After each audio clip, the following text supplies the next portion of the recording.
ఓం శ్రీ గురుభ్యో నమ. పూజ్య గురుదేవుల పాద పద్మములకు నమస్కరిస్తూ భాగవతము భక్తి యోగము. భాగవత ధర్మాన్ని అనగా భక్తి ప్రధానంగా తెలిపే గ్రంథం భాగవతం. భగవంతు చేరే మార్గాలు జ్ఞానము, కర్మ, భక్తి. వీటిలో కలియుగంలో భక్తి మార్గము అత్యంత సులభమైనది మరియు విశేషమైనది, విశిష్టమైనది అని మనకు భాగవతం తెలియజేస్తూ ఉంది. ఋగ్వేదంలో కూడా అనేక భక్తి సూక్తాలు ఉన్నాయి. బృహదారణ్యక, చాందోగ్య ఉపనిషత్తుల్లో కూడా భక్తి గురించి చెప్పబడింది. భక్తి అనే పదము ఎక్కడి నుంచి వచ్చిందంటే భజ్ సేవాయాం అనే ధాతువు నుంచి వచ్చింది. భక్తి అనేటువంటి పదం అనగా సేవించుట, గౌరవించుట, ప్రేమించుట, ఇవన్నీ కూడా భక్తి యొక్క పర్యాయ పదాలుగా చెప్పచ్చు. భగవంతుని పట్ల అంకిత భావము అనే అర్థంలో కూడా మనం తీసుకోవచ్చు. ఈ భక్తిని బాగా ప్రచారం చేసిన వారిలో ప్రముఖులు ఎవరయ్యా అంటే నారదుడు, శాండిల్యుడు. వీళ్ళు ప్రముఖులు. నారదుడు భక్తి సూత్రాలలో పరమ ప్రేమ రూపంగా వర్ణించాడు. భక్తిని పరమ ప్రేమ రూపంగా వర్ణించాడు. శాండిల్యుడేమో భగవంతుని పట్ల పరమానురక్తిగా వర్ణించాడు. ఆయన లౌకికమైన ప్రేమ ప్రతికూల పరిస్థితులలోనూ లేకుండా పోవచ్చు, లేక ద్వేషంగా మారవచ్చు. లౌకికమైన ప్రేమ ఉంది. ఎవరి మీద అభిమానం పెంచుకుంటామో వాడు ద్రోహం చేస్తాడు, మనకు తెలియకుండా వాడి మీద కోపం వచ్చేస్తుంది, పగ పెంచుకుంటాం తెలియకుండానే, సహజం. ఎందుకని అది లౌకికమైన ప్రేమ కాబట్టి. కానీ భగవంతుని పట్ల ప్రేమ శాశ్వతం. దీన్ని ఏమంటాము? పరమ ప్రేమ స్వరూపంగా వర్ణించారు. అబ్జల్యూట్ లవ్, అబ్జల్యూట్ లవ్ అంటాం దాన్ని. భాగవత 3వ స్కందంలో కపిలుడు తల్లికి భక్తి యోగం గురించి వివరిస్తాడు. ఎక్కడ? భాగవతం 3వ స్కందంలో. మనసును భగవంతునిపై కేంద్రీకరించి జ్ఞానేంద్రియ, కర్మేంద్రియాలతో చేసేటువంటి సమస్త కర్మలను భగవంతునికి అర్పణ భావనతో గనక మనం అందించగలిగితే, చెయ్యగలిగితే, అర్పిస్తే, ధ్యానిస్తే ఆ కలిగేటువంటి మానసిక స్థితియే భక్తి. ఆనందంతో భగవద్ అనుభూతి కలిగి కర్మలు క్షయమై ఆత్మ యొక్క అజ్ఞాన కోశాన్ని నశింపజేస్తుంది. ఇది ముక్తి కన్నా అధికమైనటువంటి స్థితి, ముక్తి కన్నా గొప్పది ఇది. భాగవతంలో భక్తిని ఇంచుమించుగా నారదుడు, శాండిల్యుడు చెప్పిన విధంగా నిర్వచించినప్పటికీ భగవంతుడి లక్ష్యంగా ఉన్నటువంటి ద్వేషము, భయము, జిజ్ఞాస వంటి భావాలను మదించగా కూడా భక్తి పుడుతుంది అని చెబుతూ విద్వేష భక్తి, మూఢభక్తి, జ్ఞానభక్తి, మధురభక్తి, వైరభక్తి అనేక రకాలుగా భక్తిని మోక్షోపాయంగా భాగవతం ప్రతిపాదిస్తూ ఉంది.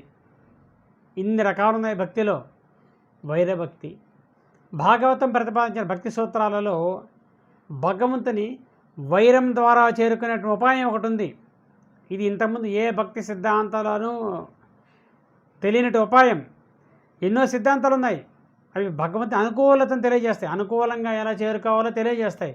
కానీ శత్రుభావంతో కూడా భగవంతుని చేరుకోవచ్చు అనేదానికి ఒక ప్రత్యేక మార్గం మనకి ఇక్కడ కనపడుతుంది, శ్రీమద్ భాగవతంలోనే కనపడుతుంది. హిరణ్యాక్షుడు, హిరణ్యకశ్యపుడు ఇటువంటి వాళ్ళు అసాధారణ పరిస్థితులలోనే భగవంతుని ఎదుర్కొంటారు. ఒకప్పుడు వారు భగవంతుని సేవకులే అయినప్పటికీ కూడా శాపవశాత్తు ఈ జన్మను ఎత్తుతారు. వైర జన్మను ఎత్తుతారు. వీళ్ళు వైరంతో ఉన్న 3 జన్మలు కావాలన్నా, ప్రేమతో 7 జన్మల తర్వాత కావాలన్నా నన్ను చేరుకోవడానికి అని జయ విజయం అడిగితే వాళ్ళు ఏమంటారు? ద్వేషభక్తి కోరుకుంటారు. ఎందుకని? త్వరగా వెళ్ళొచ్చు, గబక్కన 3 జన్మలు అయిపించుకొని మళ్ళీ ఆయన దగ్గరికి వెళ్ళొచ్చు, 7 జన్మల తర్వాత కాకుండా అనే ఉద్దేశంతో వాళ్ళు అది కోరుకుంటారు. స్వామి అనుగ్రహిస్తారు. ఈ వైరభక్తిని అలంకారికంగా శ్రీమద్ భాగవతంలో కోశములో చిక్కిన పురుగు ఆ కోశం చుట్టూ భ్రమించే భ్రమరాన్ని భయంతో తలపోస్తూ చివరికి ఆ భ్రమరంగా మారిపోతుంది. ఆ కీటకం ఎదురుగా కూర్చొని దాన్నే చూస్తూ కూర్చొని చివరికి దానిలాగా మారిపోతుంటుంది. అలాగే శిశుపాలుడు కూడా క్షణక్షణం కృష్ణుడిని తలపోసి ఆయన్నే పొందాడు అని చెప్తారు. వేదాంత భాషలు ఏమంటాము? భ్రమర కీటక న్యాయం అంటాం. భ్రమర కీటక న్యాయం అంటాం దీన్ని. అట్లాగే ఈ విధమైన ఉదాహరణలు మనకు దశమ స్కందంలో కంసుడు వంటి వారి విషయంలో కూడా మనకు తెలియజేస్తాయి. కంసుడు కూడా అనేక మంది దోతలు, కంసుని దోతలు కూడా దీనికి పెద్ద ఉదాహరణ చెప్పుకోవచ్చు మనం. పూతన కృష్ణ భక్తిని నటించి మోక్షం పొందుతుంది. పౌండ్రీక వాసుదేవుడు భగవంతుని వేషాన్ని అనుకరిస్తాడు. ఈ విధంగా మళ్ళీ ఆయన చేతిలో చచ్చిపోయి తరిస్తాడు మళ్ళీను. ఈ విధంగా భక్తిని నటించినా కూడా ఫలితాన్ని ఇస్తుందని చెప్పి భాగవతం చెబుతోంది. దీని మూల సూత్రం ఏమిటంటే, మందు అనేది ఏ భావంతో తీసుకున్నా అది రోగి మీద ఎలాగా పనిచేస్తుందో, లక్ష్యం భగవంతుడైనప్పుడు నువ్వు ఏ భావమైనా సరే మనస్సును పవిత్రము చేసి భగవంతుని వైపుగా తీసుకెళ్తుంది.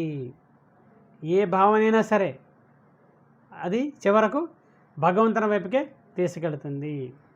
అట్లాగే జ్ఞానభక్తి, జిజ్ఞాస, తెలుసుకోవడం. జ్ఞానానికి పుట్టిల్లు జిజ్ఞాస. అనేక సంస్కారాల వల్ల ఇది కూడా ఒక ఆధ్యాత్మిక సంస్కారంగా చెప్పచ్చు మనం. కొందరు గుప్తంగా ఉంటుంది. అందువల్ల ఈ గీత ఈ జిజ్ఞాసలను కూడా భక్తుల్లో చేర్చింది భగవద్గీతలో. అంటే నేనెవరు అనే జిజ్ఞాస, దాని గురించిన తపస్సు కూడా జ్ఞానయోగంగా చెప్పబడింది. అంటే నేనెవరు తెలుసుకునే విధానం ఎలా తెలుసుకోవటము? తప్పించాలి. నేనెవరు తప్పించాలి. దాన్ని కూడా జ్ఞానయోగంగా చెప్పబడింది. దీనిని అంతర్దృష్టి అంటాం. దీనినే బాహ్య దృష్టిలో చూసినప్పుడు జ్ఞానభక్తిగా పేర్కొనబడుతుంది. బాహ్య దృష్టిలో చూసినప్పుడు జ్ఞానభక్తిగా పేర్కొనబడుతుంది. అయితే జ్ఞానయోగంలో మనస్సు, అహంకారము ఆత్మలో లయమైతే జ్ఞానభక్తిలో ఇవి రెండు పరమాత్మలో లయమవుతాయి. అది ఆత్మలో లయమైతే ఇక్కడ పరమాత్మ లయమవుతాయి. ఇదే రెండింటిలోని భేదం. ఈ రకమైన భక్తిని శాంతభక్తి అని కూడా అంటారు.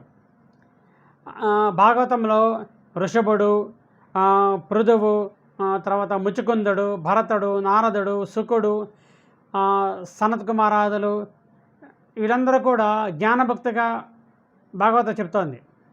భాగవతము శుద్ధ జ్ఞానంతో మోక్షాన్ని పొందలేరని చెబుతుంది కూడా. పైగా అలా ప్రయత్నించడం బియ్యం కావాలంటే ఊకను దంచడం లాంటిది అని అంటుంది. భగవంతుడు పరమభక్తుల హృదయాల్లోనే వెలుగుతాడని భాగవతం చెప్తోంది. ఎవరి హృదయాల్లో? పరమభక్తుల హృదయాల్లోనే వెలుగుతుంటాడని చెప్తోంది. భగవంతుని పట్ల సంపూర్ణమైన అవగాహన శరణాగతికి దారితీస్తుంది. పూర్తి శరణాగతికి. ఇదే శాంతభక్తి. శరణాగతి వల్ల జ్ఞానోదయం అవుతుంది. జ్ఞానం భక్తిని విశ్వప్రేమగా మారుస్తుంది. జ్ఞానం అనేది భక్తిని విశ్వప్రేమగా మారుస్తూ ఉంటుంది. ఇక్కడ విశ్వప్రేమ అంటే ఏమిటి? గీత ప్రకారము సర్వ ప్రపంచాన్ని, సర్వ సృష్టిని, ప్రకృతిని నేనే సృష్టించాను అని భగవంతుడు మనకు చెప్పినప్పుడు ఈ ప్రకృతిలో ఉండేటువంటి భగవంతుడు చూడడం మానేసి ఎక్కడో ఉండే భగవంతుడి కోసం ప్రయత్నిస్తూ ఉంటాం మనం.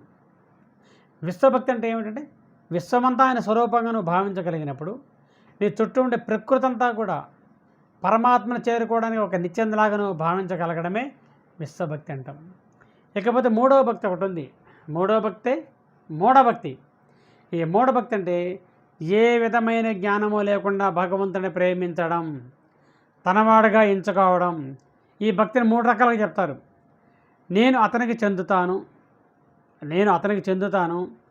అతను నావాడు, అతడే నేను. ఈ 3 పాయింట్లు గుర్తుపెట్టుకోండి, అద్భుతమైనవి. ఏమిటి ఈ 3 పాయింట్లు? నేను అతనికి చెందుతాను, అతడు నావాడు, అతడే నేను. ఇందులో మొదటిది నేను అతనికి చెందుతాను అనేది ఇంతకుముందు చెప్పినట్టు జ్ఞాన భక్తులకు వచ్చేస్తుంది అది. అతడు నావాడు అనేది గుడ్డి భక్తిగా లేదా మూఢభక్తిగా చెప్పవచ్చు. రెండు చివరకు అతనిలో లయమయ్యే స్థితికి చేరుకున్నప్పుడు అతడే నేను, అహం బ్రహ్మాస్మి, నేనే బ్రహ్మను, అతడే నేనుగా చెప్పచ్చు. అతడు నావాడనేది మూఢభక్తికి సంకేతం అయితే, ఇది భగవంతుని తన సొంత ఆస్తిగా భావిస్తాడు. తత్ఫలితంగా వ్యక్తిగత ప్రేమ మరియు సంబంధాలకు దారితీస్తూ ఉంటుంది. అలా కాకుండా జ్ఞానభక్తితో కనుక మనం ప్రయత్నించినట్టయితే, ఇప్పుడు మనం చాలామంది పెద్ద పెద్ద యోగులు చూస్తుంటాం. కొందరేమో భగవంతుని ప్రియుడిగా భావిస్తారు, కొంతమంది స్నేహితుడిగా భావించారు, కొంతమంది తండ్రిగా భావించారు, కొందరు తల్లిగా భావించారు, కొందరు జగన్మాతగా భావించారు. రకరకాల భావనల ద్వారా వాళ్ళు ఉన్నప్పటికీ కూడా చివరకు జ్ఞానము చేత యోగిగా మారి యోగమైన తర్వాత మోక్షస్థితిని పొందారు వాళ్ళు. ఇవన్నీ కూడా మన యొక్క భక్తి మార్గంలో మనం రకరకాలుగా మనం చెప్పుకోవచ్చు. ఓం శ్రీ గురుభ్యో నమః. ఇలాంటి మరెన్నో వీడియోస్ కోసం మా ఛానల్ని సబ్స్క్రైబ్ చేసుకోండి. పక్కనే ఉన్న బెల్ ఐకాన్ని క్లిక్ చేసి మీ ఫ్రెండ్స్ అండ్ ఫ్యామిలీకి షేర్ చేయండి.